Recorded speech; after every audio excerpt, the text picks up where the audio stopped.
Okay, so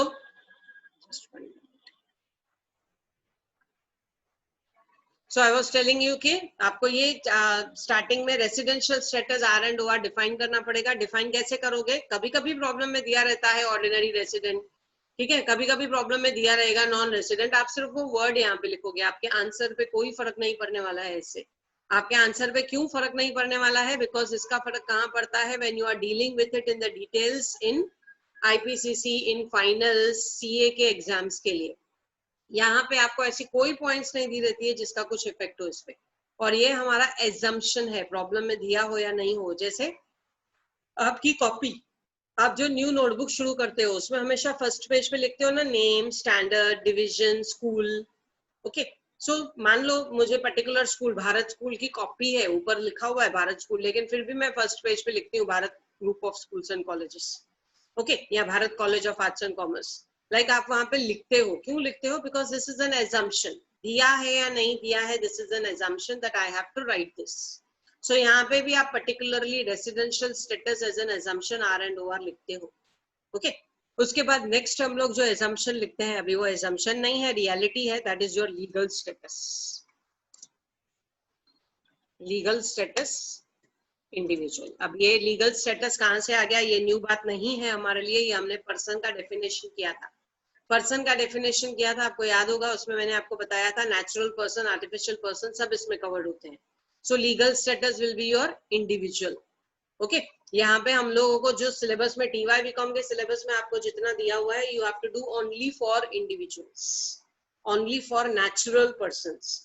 artificial person, company, firm, partnership, cooperative society, municipal corporation, ये सब आपको नहीं करना है. ये सब आपको सीए के सिलेबस में आता है, तो वहां पे उनको डिफाइन करना पड़ता है लीगल स्टेटस, आर्टिफिशियल पर्सन. लेकिन यहाँ पे हम लोग लिखेंगे इंडिविजुअल. Okay, purely individual. ना आपको हिंदू अनडिवाइडेड फैमिली के प्रॉब्लम्स करने हैं, ना आपको पार्टनरशिप फर्म के प्रॉब्लम्स करने हैं, ना जॉइंट स्टॉक कंपनी के प्रॉब्लम्स करने हैं, कुछ भी नहीं, प्योरली इंडिविजुअल. सो ये पांच बातें आप याद रखोगे. देखो मैं इसको शेड कर रही हूँ ताकि तुम्हारे दिमाग में ये बात आ जाए. आपको हर प्रॉब्लम में, इसको हम बेसिक इंट्रोडक्शन ही बोलते हैं, हर प्रॉब्लम में आपको लिखना है name of the assessee, previous year, assessment year, residential status, legal status. Okay, नीचे ऊपर हो सकता है. क्या नीचे ऊपर होगा? देखो नेम ऑफ द एसएससी तो सेम होने वाला है. प्रीवियस ईयर, असेसमेंट ईयर नीचे ऊपर नहीं होता है, क्योंकि पहले प्रीवियस ईयर ही आएगा, बाद में असेसमेंट ईयर ही आएगा. उसके बाद रहा रेसिडेंशियल स्टेटस और लीगल स्टेटस, नीचे ऊपर लिखा चलेगा. ओके, अब यहाँ पे एक प्रॉब्लम है. देखो कुछ स्टूडेंट्स ना लिखना भूल जाते हैं. प्रॉब्लम शुरू करने के टाइम पे इतने जोश में होते हैं, they start the problem without thinking. So they start the problem without thinking. Just जब भी आप विदाउट थिंकिंग प्रॉब्लम चालू करो और ये सब भूल जाओ, तो फिर कुछ स्टूडेंट्स इतने होशियार क्या करते हैं, प्रॉब्लम कंप्लीट होने के बाद लास्ट में लिख के आते हैं. मुझे बताओ, आपने नोटबुक कंप्लीट कर ली और लास्ट में अपना नेम लिखा, उसका कुछ सेंस बैठता है क्या? Answer is no. So what you will do is, मान लो आप भूल गए ये सब डालना, ये बेसिक इन्फॉर्मेशन है. आप भूल भी गए ना तो कुछ फर्क नहीं पड़ने वाला है. ऊपर मार्जिन है, मार्जिन काफी सारी जगह छोड़ी हुई रहती है पेपर्स में, सप्लीमेंट्स में, जो आपके एग्जाम के सप्लीमेंट्स आते हैं, उस मार्जिन में आप लिखोगे ये information, name of the assessee, assessment year, previous year, residential status, legal status. मान लो मार्जिन में जगह नहीं है, मान लो आपने एक प्रॉब्लम जहां खत्म हुआ 2 लाइन छोड़ के दूसरा प्रॉब्लम चालू कर दिया, न्यू पेज ही नहीं है कि मार्जिन हो. ठीक है, अब जैसे मैं यहाँ की मार्जिन की बात करूं, यहाँ पे देखो मेरा कर्सर, यहाँ पे कर्सर, ठीक है, जो भी मैं सेल में लिखती हूँ आपको मालूम है वो ऊपर आता है. जैसे यहाँ पे मैंने जी लिखा तो वो ऊपर आया है यहाँ पे. तो ये मार्जिन मान लो ऐसी है ही नहीं मार्जिन मेरे पास, तो मैं क्या करूं? सिर्फ नेम ऑफ द एसएससी ऊपर लिख देना, जहां पे भी बीच में आपको एक लाइन मिले नेम ऑफ द एसएससी लिख देना. हो क्या? ओके, हो गया. It's not necessary to write it below each other. लिखोगे बहुत अच्छा है, लेकिन भूल गए तो खाली नेम ऑफ द एसएससी लिख दिया, बात खत्म. ठीक है, प्रीवियस ईयर, असेसमेंट ईयर, ये वैसे भी प्रॉब्लम में दिया रहता है. रेसिडेंशियल स्टेटस एजम्पशन है, इसका बेस तो कुछ नहीं है. और legal status, it is understood, mister X is the natural person. So ये एक फॉर्मेलिटी है, हम लोग लिख रहे हैं. लेकिन अगर आप भूल भी गए तो there is no big issue to be done. Okay, so चलो हम लोग प्रॉब्लम शुरू करते हैं. अब यहाँ पे आपने बोल दिया मुझे कि मेरा प्रीवियस ईयर स्टार्ट हो रहा है 1920 से. 1920 मतलब मैं बोलती हूँ it starts from April 19 and ends to 31st March 20. अब अप्रैल 19 से शुरू हो रहा है, यहाँ पे आपको जॉब मिला हुआ है। पहले ये काम करता था गवर्नमेंट डिपार्टमेंट में, मई में रिटायर हो गया और उसके बाद उसने एक कंपनी ज्वाइन की एबी लिमिटेड जून से। ठीक है, इसका मतलब अगर मैं इसका कैलकुलेशन करने जाऊं अप्रैल, सिंपली मैं यहाँ पे सिर्फ ऐसे लिख रही हूँ, अप्रैल में ये गवर्नमेंट डिपार्टमेंट में था, फिर मई में गवर्नमेंट डिपार्टमेंट में था, फिर जून में प्राइवेट में आया, फिर जुलाई में प्राइवेट में, ऐसे करते करते वो प्राइवेट में काम कर रहा है from June onwards till March. अगर मैं लिखती जाऊंगी तो मार्च तक मैं लिखूंगी ये प्राइवेट में जॉब करता है। तो अब ये सैलरी हम लोग कैसे कैलकुलेट करेंगे? देखो, पर्सन एक है, एम्प्लॉयर्स दो हैं। ओके, जी एंड पे, मत पी, मतलब गवर्नमेंट एंड प्राइवेट, उसके एम्प्लॉयर्स दो हैं, पर्सन लेकिन एक ही है। सो अब उसका प्रॉब्लम एक ही कैलकुलेट करने वाले हो, एक ही जगह पे कंप्यूटेशन करने वाले हो। सो कैसे होगा कंप्यूटेशन? देखो, late us start with the problem. पहले तुम लोग इसमें लिखोगे पर्टिकुलर्स। अब देखो इसका प्रोफॉर्मा कैसे बनता है, क्योंकि ये तुम्हारा फर्स्ट प्रॉब्लम है, इसके लिए दिमाग मत लगाना ज्यादा, चुपचाप जैसे जैसे मैं बोल रही हूँ वैसे करो। उसके बाद particulars, amount, again amount, again amount. अब आप बोलोगे ये क्या हुआ, तो ये क्या हुए, ये 3 कॉलम्स हो गए आपके पर्टिकुलर्स, अमाउंट, अमाउंट के। जस्ट 1 मिनट, मैं इस पर्टिकुलर्स को थोड़ा बड़ा कर देती हूँ। यस, ये आपके 3 कॉलम्स हो गए, पर्टिकुलर्स, अमाउंट। ये कॉलम क्यों छूट गया? हाँ, अब आती है बात कि हम 3 कॉलम्स क्यों बना रहे हैं। इस पर इसको मैं कंटिन्यूएशन में लेती हूँ। यस, सो ये मेरा proforma particulars, rupees rupees rupees. आप बोलोगे मैं इसको 3 कॉलम्स में क्यों ले रही हूँ? 3 columns to make it easy. देखो, अकाउंट्स में आपने इनर कॉलम और आउटर कॉलम सीखा है, लेकिन कहीं पर कोई रूल है क्या कि मुझे इतना इनर कॉलम बनाना है, इतना आउटर बनाना है? नो। सिमिलरली यहाँ पे भी कोई रूल नहीं है कि आपको कितने इंटरनल कॉलम्स बनाने हैं, कितने एक्सटर्नल कॉलम्स बनाने हैं, बिल्कुल भी नहीं। तो मैंने क्या किया है, रुपीज रुपीज रुपीज 3 कॉलम्स बनाए हैं। इसका मतलब एक मेरा टोटली एक्सटर्नल कॉलम है और 2 मेरे इंटरनल कॉलम्स हैं। आपको लगता है मुझे 2 की जरूरत नहीं पड़ेगी, मुझे एक ही इंटरनल कॉलम चाहिए, चलेगा, मैं बाकी पर्टिकुलर्स में कर लूंगा, चलेगा। आपको लगता है नहीं मुझे 4 कॉलम्स चाहिए, चलेगा। There is no hard and fast rule. What is important is your answer. DIT में ऐसा कोई प्रोफॉर्मा के ऊपर ध्यान नहीं देता है। ओके, प्रोफॉर्मा, आपका ग्रामर कैसे लिखा है, प्रेजेंटेशन, ये सब चीजों पे ध्यान नहीं जाता है। ओके, सो चलो लेट अस स्टार्ट। यहाँ पे लिखोगे नंबर 1 पहले गवर्नमेंट से, क्योंकि शुरुआत हुई गवर्नमेंट से, सैलरी फ्रॉम गवर्नमेंट। पूरा इन सब कॉलम्स को मुझे बड़ा करना पड़ेगा, आप तो उसको प्रॉपरली ड्रॉ करोगे। ठीक है, अभी फिलहाल ड्रॉ नहीं भी करेंगे चलेगा, क्योंकि हम लोग को प्रॉब्लम करना, एक तो जूम का टाइम थोड़ा कम रहता है। Yes, so salary from government. अब salary from government, let us start. Government ने हमको क्या क्या दिया है, अभी देखो यहाँ पे दूसरी एक बात तुम लोग को ध्यान देनी है। प्रॉब्लम में आपको कुछ चीजें ऐसी दी हुई है जो पर एनम है, और कुछ चीजें दी हुई है जो पर मंथ है। अब पर मंथ है तो आप डायरेक्टली मल्टीप्लाई कर सकते हो, और पर एनम है तो आपको डिवाइड बाय 12 करके लेना पड़ेगा। ये तो कॉमन सेंस की बात है जो मुझे बतानी नहीं चाहिए, but since students do mistake, I have to be careful, I have to make them careful. Okay, कुछ बातें हैं पर एनम, कुछ बातें हैं पर मंथ, और जहां कुछ नहीं दिया हुआ है तो वो अमाउंट आपको एज इट इज लेना पड़ेगा। ओके, कुछ चीजें होती है लमसम दे दिया, सो वो लमसम आपको लेना पड़ेगा। जहां पे आपको पर मंथ है वहां पे मल्टीप्लाई करो, जहां पे पर एनम है वहां पे डिवाइड करके लो। So let us see salary from the government. पहले salary from the government, basic salary है 96,000 per annum, 96,000 per annum. Let us see, okay, basic salary, इसको मैं ए पॉइंट दे देती हूँ ताकि हम लोग एबीसीडी करके चले। 96,000 पर एनम मिलती थी, 96,000 डिवाइडेड बाय 12 मल्टीप्लाई बाय कितने महीने। गवर्नमेंट के पास हम कितने महीने थे, यहाँ पे हमने लिखा था, ठीक है, ओके। गवर्नमेंट के पास हम कितने महीने थे, एक तो अप्रैल का विद गवर्नमेंट, उसके बाद मई का with government, then June, 1 June onwards we joined private. Okay, 1 जून से प्राइवेट, इसका मतलब आप गवर्नमेंट के पास अभी सिर्फ इस साल में सिर्फ 2 महीने थे। इस साल में सिर्फ 2 महीने थे, कौन से, अप्रैल और March, sorry April and May. 31 मई ही रिटायर्ड, आपको क्लियरली दिया हुआ है 31 मई को ही रिटायर्ड। ओके, सो सिर्फ 2 महीने अप्रैल मई। सो यहाँ पे मैं ब्रैकेट में लिखती हूँ,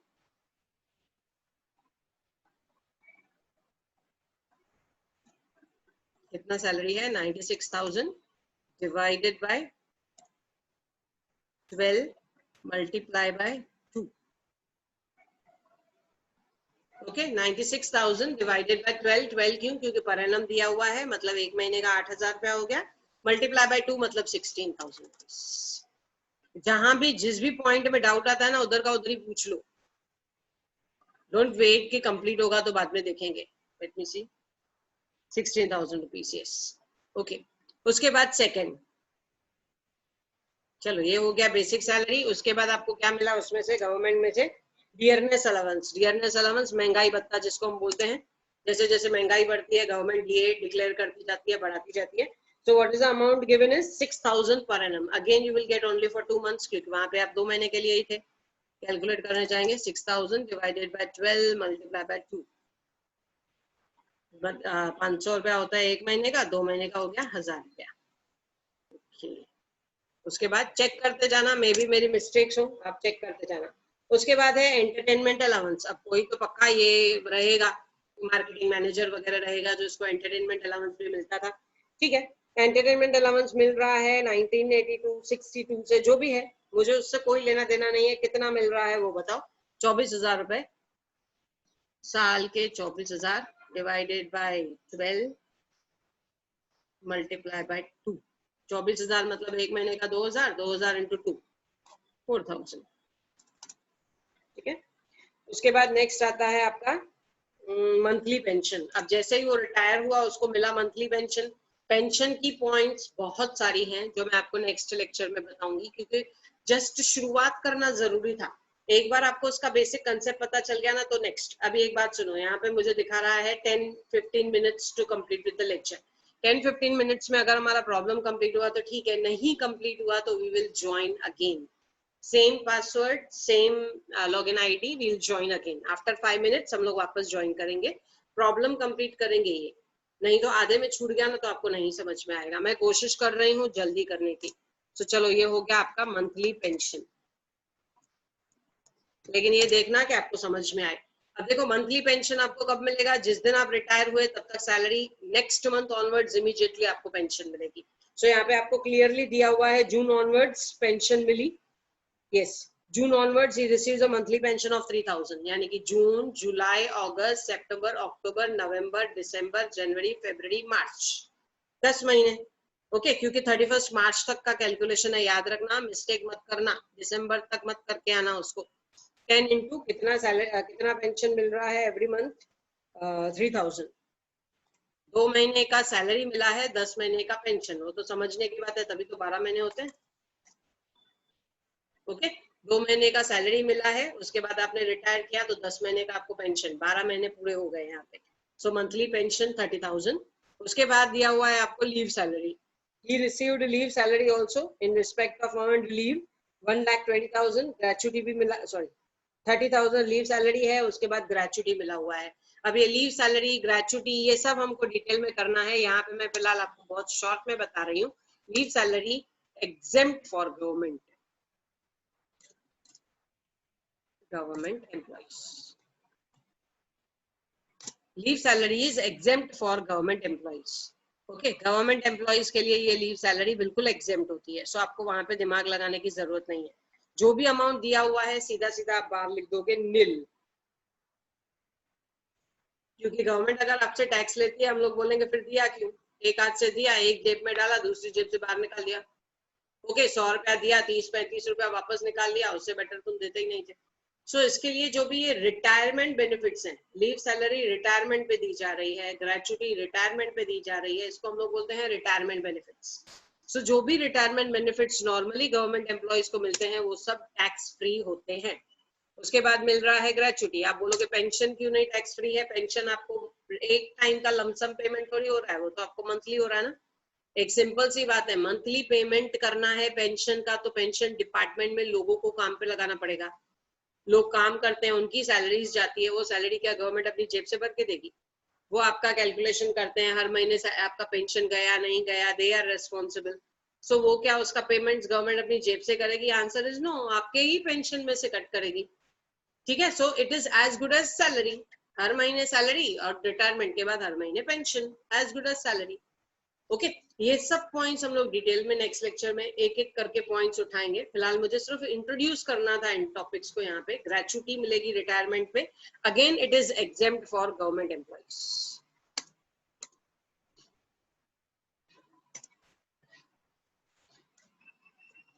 exempt for government employees. So answer आपका आ जाएगा वहां पे मिल, नो कैलकुलेशन है। 1,20,000 या 20,000 जो भी मिला हुआ है, we will not consider it at all. So ये हमारा हो गया first incomes from the government side. Government में से उसको कितनी इनकम मिल रही है, चलो इसको टोटल मार लेते हैं। यहाँ पे मैं लिखूंगी फर्स्ट इनकम फ्रॉम गवर्नमेंट,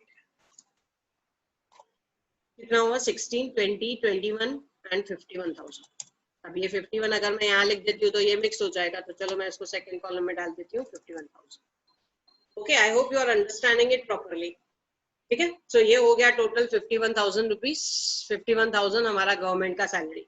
अब चलो गवर्नमेंट का सैलरी हो गया, अब इसके बाद आप सेकेंड पार्ट कैलकुलेट करने जाओगे। Let us see second part from AB limited. ये आपका सेकेंड मतलब प्राइवेट, और ये प्राइवेट को आपने कब ज्वाइन किया हुआ है? 1 जून टू 31 मार्च। आप बोलोगे मैंने 31 मार्च छोड़ा थोड़ी, ठीक है ना, कैलकुलेशन तो हम उतने 10 महीने की करेंगे ना, इसके लिए मैं यहाँ पे क्लियर कर रही हूँ। 1 जून से हमने ज्वाइन किया, जून, जुलाई, अगस्त, सितंबर, अक्टूबर, नवंबर, दिसंबर, जनवरी, फरवरी, मार्च, यानी कि 10 महीने में प्राइवेट में जॉब कर रही थी। अब उस प्राइवेट जॉब का मुझे कैलकुलेशन करना है। लेट अस सी प्राइवेट जॉब में से मुझे क्या क्या मिला है। एमोल्यूमेंट्स, बेसिक पे मिला है 50,000 पर मंथ। यस, बेसिक पे 50,000 पर मंथ मल्टीप्लाई बाय 10 महीने का जॉब। गवर्नमेंट से ज्यादा अच्छा है ना, और होता ही है ऐसा। Once you get retired with a government experience, you get very good salaries. बाहर आपको सैलरी ज्यादा मिलती है। ओके, कंपनीज अपॉइंट कर लेती है। सो बेसिक पे आपको मिलेगा 5 लाख रुपए। 5 लाख कैसे? 10 महीने के लिए 50,000 पर मंथ मिला।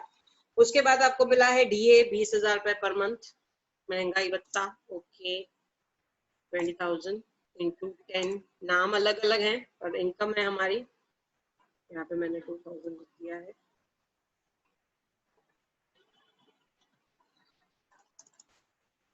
लैक्स। उसके बाद मिला मुझे एक्स्ट्रा बोनस मिला है, because I was achiever 1 lakh rupees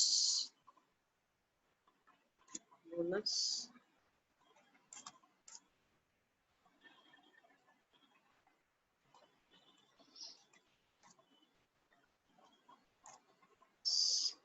so 10 lakh rupees मेरा बोनस हो गया। 5 लाख सैलरी हो गई, DA हो गया 2 लाख रुपए का। ओके, उसके बाद मुझे रेंट फ्री हाउस मिला है परक्विजिट में, जिसकी वैल्यू है 2,56,000। ये मेरा 2,56,000 परक्विजिट एक्स्ट्रा बेनिफिट है, इसको चार्जेबल ही करना पड़ेगा। परक्विजिट, ठीक है, परक्विजिट मतलब extra benefit. So rent free house आपको दिया गया 2,56,000, उसका टैक्स तो भरोगे क्योंकि इतना सारा फ्री में आपको मिल रहा है। Otherwise you would have to pay, उतना पे करना पड़ता था। गवर्नमेंट आपको, अपना कंपनी आपको पे नहीं करने दे रही है, फ्री में ये सब चीजें दे रही है, so it will be chargeable. उसके बाद आता है medical insurance premium. Now see this medical insurance premium, it is not taxable. Medical insurance premium 15,000 रुपए तक का, इट इज नॉट टैक्सेबल। क्यों नॉट टैक्सेबल? देखो, कंपनीज मेडिक्लेम देती हैं, मैंने आपको लास्ट टाइम भी ये बात बताई थी। कंपनीज मेडिक्लेम क्यों देती हैं? ताकि आप बिल्कुल टेंशन फ्री होके काम कर सको। सो ये medical insurance premium will not be taxable. इसके लिए हम लोग नीचे नोट लिखेंगे 15,000 रुपए तक का मेडिकल इंश्योरेंस प्रीमियम। कुछ रीइंबर्समेंट्स होती हैं, मान लो मैं रिलायंस में जॉब कर रही हूँ और मैं बीमार पड़ गई और मैं अंबानी के हॉस्पिटल में जाके, रिलायंस हॉस्पिटल में एडमिट हो गई, वहां पे मेरे बीमारी का खर्चा 1 लाख रुपए आया, लेकिन उन्होंने मुझसे लिया ही नहीं, या मुझसे लिया तो मुझे कंपनी ने फ्री ऑफ चार्ज, अगर आपका ये होता है ट्रीटमेंट, ठीक है, फ्री ऑफ चार्ज ट्रीटमेंट होता है, तो it will not be taxable at all. आपने कुछ बढ़ा ही नहीं, आपको कुछ मिला ही नहीं, तो टैक्सेबल ही नहीं होगा। उसके बाद अगर आपको रीइंबर्समेंट मिलता है कि तुम 1 लाख रुपया पे करके आओ, उसके बाद कंपनी आपको वापस करेगी, जैसे ही आप बिल्स दोगे कंपनी आपको वापस करेगी, तो again it will be not chargeable to tax. Okay, reimbursement is also not chargeable to tax. और ऐसे ही अगर आपको कंपनी मेडिकल इंश्योरेंस देती है, आपको मालूम है लोग झूठे बिल्स बनवा के कंपनी से क्लेम्स लेते हैं, सो वहां पे अगर ऐसा मेडिकल इंश्योरेंस प्रीमियम कंपनी आपका भर रही है, किसी कंपनी से, किसी इंश्योरेंस कंपनी से आपका मेडिक्लेम लेके बैठी है, तो 15,000 रुपया एक साल का that will be except. Okay, इसके अलग अलग क्राइटेरियाज होते हैं। ये अलग अलग 3 पॉइंट्स। अगर आप कंपनी के हॉस्पिटल में हो, कैशलेस है, नो टैक्स। रीइंबर्समेंट है, आपने बड़ा कंपनी ने आपको वापस कर दिया, नो टैक्स। इंश्योरेंस प्रीमियम है 15,000 रुपए तक टैक्स फ्री। सो वो हम लोग नीचे उसका नोट लिख देंगे। सो चलो इसका टोटल कर लेते हैं। ये हो गया मेरा second point, income from AB.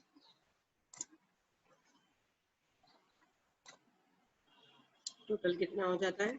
5 lakh, 7 lakh, 17 lakh, 18, 19, 56,000, 19,56,000। ठीक है, उसके बाद मैं बिल्कुल नीचे लेके जाऊंगी दोनों का टोटल करके। ये होता है 7, 10, 20, 20,07,000। यस, इसके सामने मैं लिखूंगी टोटल इनकम ब्रैकेट में 1+2, ताकि आपको समझ में आए। ए और बी लेते थे तो ज्यादा बेटर था, बाकी नीचे को 1, 2 ले सकते थे। ठीक है, so 1+2 that is your income from government 51,000, income from AB limited 19,56,000। तो ये आपका टोटल हो गया 20,07,000। ओके, 20,07,000। इसको मैं थोड़ा और बोल्ड कर दूं तो तुम लोग को समझ में आ जाएगा कि कैसे ये आया। अगर आप चाहो तो इसको नेक्स्ट कॉलम में ही लेके जाओ तो भी चलेगा। ठीक है, 20,07,000 रुपए। अब इसमें से आप माइनस करोगे डिडक्शंस। कौन से डिडक्शंस माइनस करोगे? देखो 8 मिनट है लेक्चर में, let us try to complete फटाफट। डिडक्शंस है, number 1 standard deduction. Standard deduction मैंने आपको बताया था 50,000 रुपए। 50,000 रुपए हमको माइनस होके मिलते हैं, सबको मिलते हैं। ओके, उसके बाद है आपका second is your entertainment allowance. Entertainment allowance किसको मिलता है? सिर्फ गवर्नमेंट एम्प्लॉइज को। सो इसके लिए मैं दिखाऊंगी वर्किंग नोट।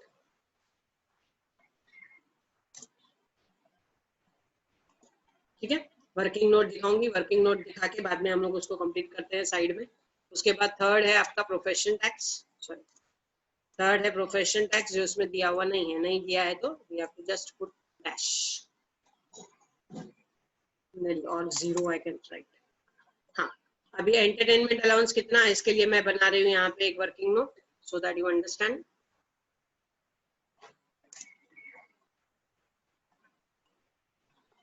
एंटरटेनमेंट अलाउंस, इसका डिडक्शन क्या है? लीस्ट ऑफ द फॉलोइंग, याद होगा आपको, ओनली फॉर गवर्नमेंट एम्प्लॉइज। पहला होता है इसमें 1/5 of basic salary. 1/5 of basic salary. आपकी गवर्नमेंट की बेसिक सैलरी कितनी थी? 96,000। Just 1 minute. Yes, okay, government की बेसिक सैलरी हमारी कितनी थी? तुम लोग देख सकते हो यहाँ पे मैं शेड कर रही हूँ। बेसिक सैलरी, बेसिक में हम लोग डीए भी लेते हैं। एंटरटेनमेंट अलाउंस के लिए वी कैलकुलेट बेसिक के साथ डीए। सो 16 + 1 17,000। तो अब मैं इसका लूंगी 1/5, या आप इसको बोल सकते हो 20% of basic and DA. Basic का पार्ट ही होता है डीए, क्योंकि आप बोलोगे मैं पूरे साल का लूं, फिर डिवाइड बाय 12 करूं, फिर मल्टीप्लाई बाय 2 करूं। मैं बोलती हूँ तुम लोग को जो करना है करो। मैं बोल वेरी सिंपल मेथड, 2 महीने का ही मिला है ना, बस वो 2 महीने का ले लो। 16,000 plus 1,000 that is equal to 17। इस 17 का मैंने ले लिया 20%। वेरी सिंपल, क्यों मैं ज्यादा दिमाग लगाऊं? तुम लोग को लगता है नहीं हम पूरे साल का निकालेंगे और उसके बाद हम करेंगे कैलकुलेट, करो, it's up to you. Okay, 20% of basic plus DA. DA is a part of basic. Salary calculation के लिए हम डीए को पार्ट ऑफ बेसिक करके लेते हैं। सो ये हो गया आपका 20%। 16,000 2 महीने का ही मुझे मिला है। मिला कितना है? 16,000 बेसिक मिला है और डीए मिला है 1,000 रुपए। 16 + 1 is 17। 17 का मैंने किया आपको दिखाने के लिए, यस, 17 का मैंने किया 20%, दैट बिकम्स 3,400। ओके, उसके बाद ये नहीं तो सेकंड अमाउंट फिक्स है गवर्नमेंट का 5,000 रुपीज, और ये नहीं तो उसके बाद एक्चुअल अमाउंट रिसीव्ड एंटरटेनमेंट का। एंटरटेनमेंट का एक्चुअल अमाउंट हमको कितना मिला था? 4,000 रुपए। यहाँ पे मैं लिखती हूँ पहले actual amount received,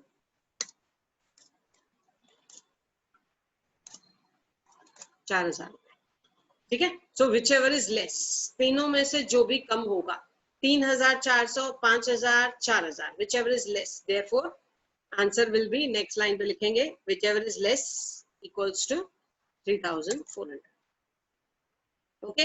which ever is less कौन सा, 3400, 5000 या फिर 4000, तीनों में से जो भी लेस हुआ, तो तीनों में से लेस है 3400। सो चलो हम लोग ये 3400 पे यहाँ पे डिडक्शन डाल देते हैं 3400। इसका मतलब आपके 3 टोटल डिडक्शंस होते हैं 53,400।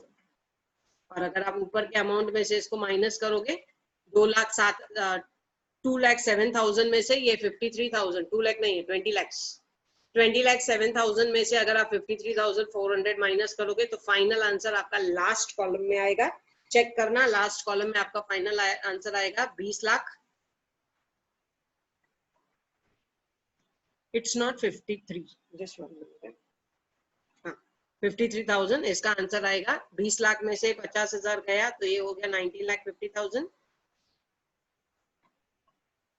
19,53,600।